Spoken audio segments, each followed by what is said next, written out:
Well, hello there. We're the cast of The Politician, and we're gonna play Fishing for Answers.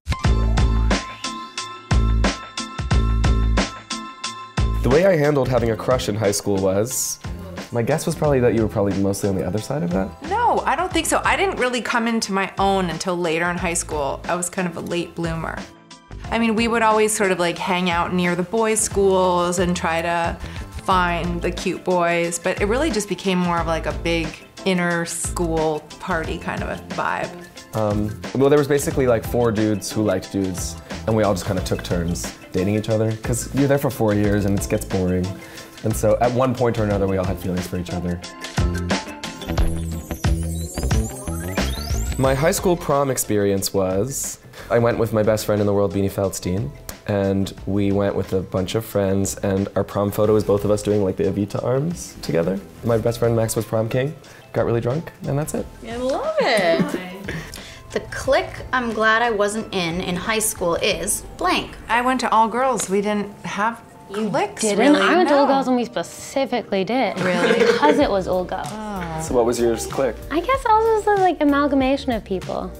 The leftovers. I went to an arts high school where it felt like You were all one clique. No, it was all so stereotypical. It was like Fame. It was so spot on. Like the visual arts kids were all druggies. The theater kids were all like crying in the bathroom, and the dancers were like, "Oh, I'll have 3 pieces of seaweed today and half a Diet Coke." And so maybe that was the clique I shouldn't have hung out with for like a little. What was your clique in high school? Theater kids, and I was very glad to be in it. And those are all my best friends still, Beanie and Molly and all of them. We all did all the musicals together. The film I can quote endlessly is Anchorman. Yes. Milk was a bad choice. Anchorman, Bridesmaids, Love Actually, classic.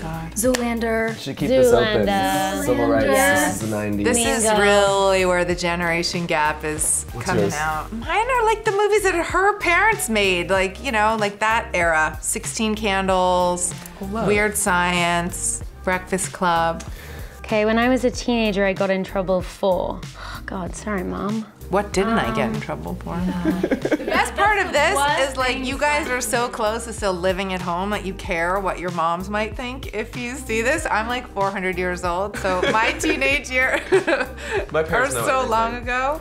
I one time was driving to school, and I just got my license that week, and I hit the mirror off of a parked car, and I was like, oh crap. So I pulled over to go into the house of the person and apologize, and it was my driving teacher who had taught me how to drive. No, come on. And he goes, oh, I see you got your license. I really is paid a the price. story. I took I a like water where this bottle is and I going. took a little bit of alcohol from every type of alcohol in the cabinet because I was like, if I just take a little, they're not gonna know. But we're talking like Godiva liqueur Oh from my like God. 2001, and I put a little bit of each. All in the same bottle. And you drank it? And it really explains a lot about my personality and the brain damage I permanently have. It all started I just want to there. thank you all for being here in this therapy session. Thanks, THR.